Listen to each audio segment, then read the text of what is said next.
آج کے درس کی پہلی آیت میں اللہ رب العزت نے فرمایا کہ جو چیز اللہ رب العزت نے حلال کی ہے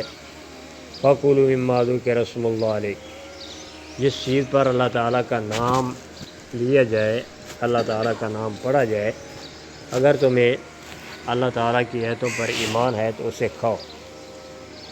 اللہ رب العزت اہل ایمان کو یہ سمجھانا چاہتے ہیں، جب تم نے اللہ تعالیٰ کی توحید کا اقرار کر لیا،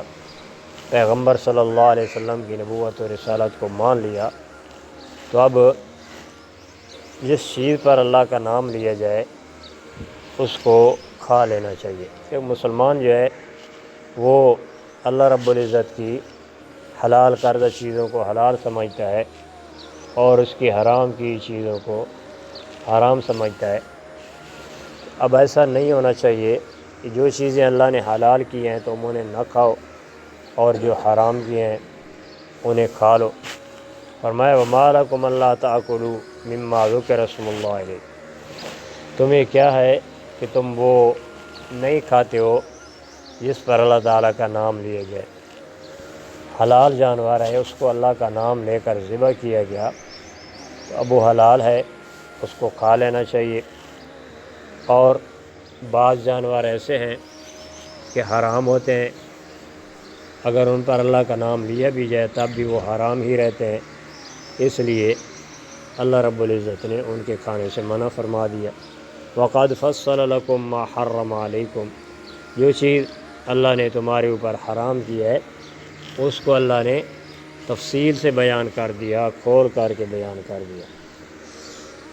اب اگر کوئی انسان اتنا لاچار ہے، اتنا مجبور ہے کہ اس کو اللہ تعالیٰ کی حرام کی چیزوں کے علاوہ اور کوئی چیز نہیں ملتی تو اس کے لیے اس کا استعمال کرنا جان بچانے کے لیے یہ جائز ہے، جتنے سے جان بچ سکتی ہے اتنا کھا لے۔ وَإِنَّ كَثِيرًا لَيُضِلُّونَ بِأَهْوَائِهِمْ بِغَيْرِ عِلْمٍ، فرمایا کہ بہت سارے لوگ اپنی خواہشات کے پیچھے گمراہ ہو جاتے ہیں نادانستہ طور پر، انہیں پتہ بھی نہیں ہوتا اور وہ گمراہ ہو جاتے ہیں، سیدھی راہ سے بھٹک جاتے ہیں۔ إِنَّ رَبَّكَ هُوَ أَعْلَمُ بِالْمُعْتَدِينَ، فرمایا کہ حد سے بڑھنے والوں کو اللہ تعالیٰ خوب جانتا ہے کہ جو چیز اللہ نے حلال کی ہے وہ اسے نہیں کھاتے ہیں اور جو اللہ نے حرام کر دیا ہے اس کو کھا لیتے ہیں۔ فرمایا کہ ایسے لوگوں کو اللہ تعالیٰ خوب جانتا ہے۔ وَذَرُوا ظَاهِرَ الْإِثْمِ وَبَاطِنَهُ، فرمایا کہ جو ظاہری گناہ ہیں انہیں بھی چھوڑ دو اور جو باطنی گناہ ہیں انہیں بھی چھوڑ دو۔ فرمایا کہ جو لوگ گناہ کماتے ہیں، گناہ کا کام کرتے ہیں، ان کو ان کے گھڑے ہوئے اعمال کا بدلہ دیا جائے گا، جو کچھ کما رہے ہیں اس کا انہیں بدلہ ملے گا۔ آج کے درس میں نے آپ کے سامنے 3 احادیث پڑھی ہیں۔ پہلی حدیث میں سیدنا عثمان رضی اللہ تعالیٰ عنہ کے متعلق ارشاد فرمایا کہ ہر نبی کے لیے ایک نہ ایک ساتھی ہوتا ہے اور جنت میں میرے ساتھی حضرت عثمان رضی اللہ تعالیٰ عنہ ہوں گے۔ پچھلے مہینے ذی الحج کی 18 تاریخ کو حضرت عثمان رضی اللہ تعالیٰ عنہ کی شہادت کا دن ہے، اور آپ صلی اللہ علیہ وسلم نے